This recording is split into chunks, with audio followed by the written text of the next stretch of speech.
Hai teman-teman, apa kabar? Jumpa lagi di channel The Inohong. Dan untuk teman-teman yang baru melihat channel ini dan konten ini, dan teman-teman mau support channel ini, teman-teman bisa subscribe, like, dan komen tentunya. Dan dengan komentar yang positif agar channel ini bisa berkembang lebih besar lagi. Oke, ikuti terus videonya sampai habis ya.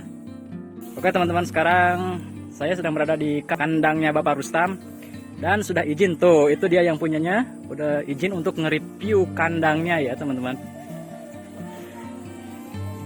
Ya di sini populasinya ada 3 ekor. Dan ini yang kecil, kurang lebih seberapa bulannya mungkin ayah sebulan ya lunya. Oh dia baru 40 hari, itu PO kayaknya. Kalau dilihat dari punuknya, super lagi teman-teman. Dan yang itu, entah ini jenisnya apa. Kalau di sini nyebutnya ini limosin ya teman-teman. Lebih tepatnya kurang tahu, pokoknya ini limosin lah. Calon babon super teman-teman. Lihat ini usianya kurang lebih 15 bulanan. Tapi dengan postur tubuh yang luar biasa seperti ini teman-teman. Untuk pakannya sendiri di sini masih tradisional, cuman dikasih rumput sama paling kalau ada yang lagi panen dikasih jerami. Tidak menggunakan makanan tambahan seperti halnya konsentrat dan obat-obatan lainnya. Ini masih alami ya teman-teman, tapi dia bisa menghasilkan badan sapi yang gemuk-gemuk seperti ini karena untuk pakannya tidak kurang. Jadi di sini tidak pernah kosong ya untuk rumputnya, selalu ada. Pagi-pagi dikasih sarapan, lalu sore lebih full lagi dikasih makannya. Jadi nggak heran kalau badannya seperti ini teman-teman. Harusnya kalau sapi cuman 2-3 sama yang kecil ini, harusnya 2 karung pun sudah cukup teman-teman. Alangkah baiknya ini 1 karungnya lagi dikasih ke kandang saya, harusnya seperti itu ya.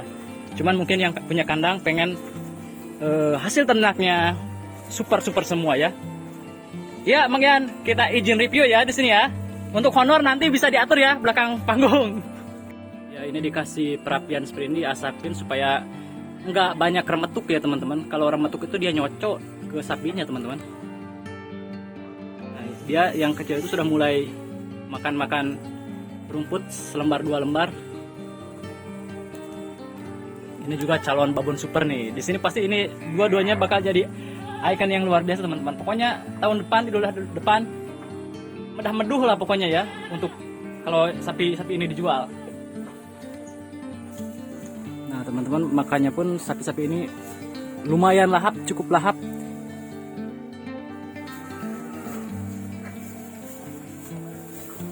Nah ini dia nih, si bayi lucu yang baru berusia 40 hari.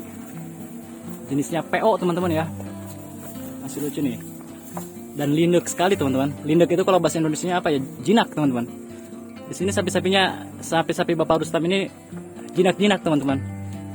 Nggak seperti sapi-sapi saya yang jalinger. Jalinger itu apa ya kalau bahasa Indonesianya? Ya kalian bisa cari sendiri artinya ya teman-teman.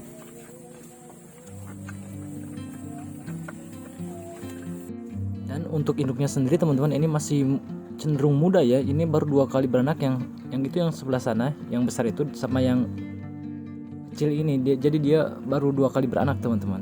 Jadi ini usianya masih muda sekali untuk induknya ya.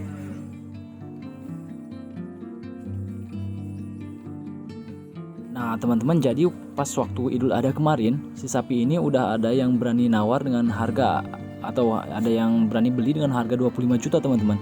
Cuman ya yang punyanya belum mau ngasih gitu teman-teman. Bayangkan sapi dengan usia 15 bulan sudah ada yang berani beli dengan seharga 25 juta teman-teman. Dan itu si Bapak Rustam sedang membersihkan area kandangnya teman-teman. Kalau diperhatikan kandang ini, kalau punya saya kan cuma sehari sekali ya dibersihinnya. Ini mah unggal usik teman-teman ya, dibersihin, ada kotoran dibersihin. Maka dari segi pertumbuhannya pun ini luar biasa teman-teman, karena kebersihan terjaga, pakannya selalu melimpah atau medah-meduh. Pokoknya ini paling super lah, paling jos di area kandang-kandang di sini teman-teman.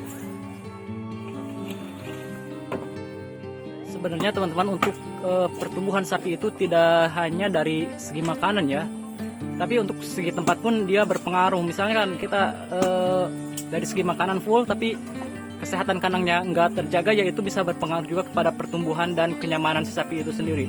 Ya balik lagi seperti kita ya teman-teman, kita pun butuh kenyamanan dan sapi pun demikian juga, karena mereka juga sama-sama makhluk hidup teman-teman. Jadi untuk kesehatan kandangnya harus kita selalu jaga ya. Ya walaupun nggak sampai bersih-bersih amat seperti dipel atau pakai air, kan di sini untuk air sendiri agak susah teman-teman. Kita harus ngambil dari bawah, jadi cukup dibersihkan atasnya saja. Yang penting nggak terlalu banyak kotoran. Ini sudah cukup untuk menunjang pertumbuhan si sapi itu sendiri teman-teman.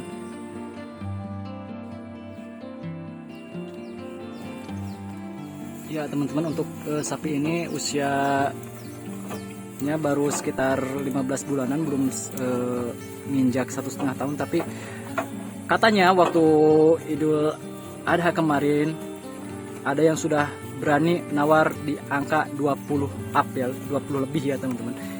Maka kemungkinan untuk Idul Adha depan ini bisa melintas di 30 teman-teman. Nah ini bisa menjadi motivasi untuk teman-teman semua bahwa beternak itu jika kita tekuni dengan sebaik mungkin dan sungguh-sungguh, ini bisa menghasilkan pundi-pundi rupiah yang luar biasa teman-teman, cukup menjanjikan gitu kalau istilah sederhananya. Dan semoga ini bisa memotivasi teman-teman semua bahwa beternak itu prospeknya sangat cerah teman-teman. Ya, untuk teman-teman anak muda semua ya yang mau terjun ke dunia peternakan, jadi kalian jangan malu dan jangan gengsi ya. Kita tanggalkan dulu gengsi-gengsi kita teman-teman. Ya memang untuk di awal kan kita perlu perjuangan ya, sesuatu itu nggak ada yang instan, kita perlu bekerja keras dan lain-lainnya. Soalnya kalau kita kan untuk laki-laki sendiri kan untuk mencari kerja itu susah ya. Jika kalian mau berusaha keras, sebenarnya nggak harus kerja ke yang formal gitu ya, kita bisa beternak asalkan kita mau susah-susah di awal. Maksudnya gini, jadi kan untuk beternak itu kita harus cari pakan ya, kita harus ngarit, kita harus ya yang gitu-gitulah, kita harus panas-panasan, pakaiannya kotor. Nah kita harus kuat di sananya teman-teman. Ya nanti dengan harapan kalau kita sudah mempunyai banyak ternak dan kita sudah punya duit agak banyak, ya nanti gengsi-gengsi kita bisa kita pungut lagi teman-teman. Itu urusan nanti ya. Jadi untuk teman-teman yang mau beternak, ayo segera terjun teman-teman, karena ini peluangnya besar dan menjanjikan. Ini nggak kalah dengan pekerjaan lainnya. Ya walaupun dengan catatan kita itu kerjanya di lapangan ya, panas-panasan, kotor-kotoran seperti itu teman-teman. Tapi untuk hasil jika kita tekuni, kita telaten, kita sabar mau melalui tahap demi tahap dan fase demi fase, ini cukup menjanjikan teman-teman. Oke, untuk teman-teman semua mungkin segini dulu ya video kali ini. Semoga ini bisa memotivasi teman-teman, bisa menginspirasi teman-teman yang mau terjun di dunia ternak dan masih ragu gitu. Jadi kalian jangan ragu-ragu, terjun aja. Kita kalau istilahnya kita untuk tahu sesuatu itu ya, kita misalnya kedalaman sebuah air itu seperti apa, jadi kita harus terjun gitu biar kita bisa merasakan seperti apa dan kita bisa sambil belajar juga. Semuanya juga butuh proses, nggak ada yang instan di dunia ini. Kita harus tekun, kita harus kerja keras ya teman-teman. Terima kasih yang sudah menyaksikan.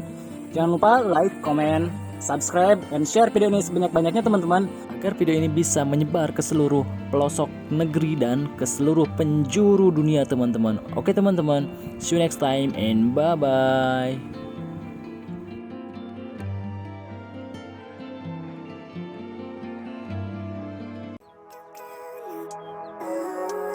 Eko men subrek.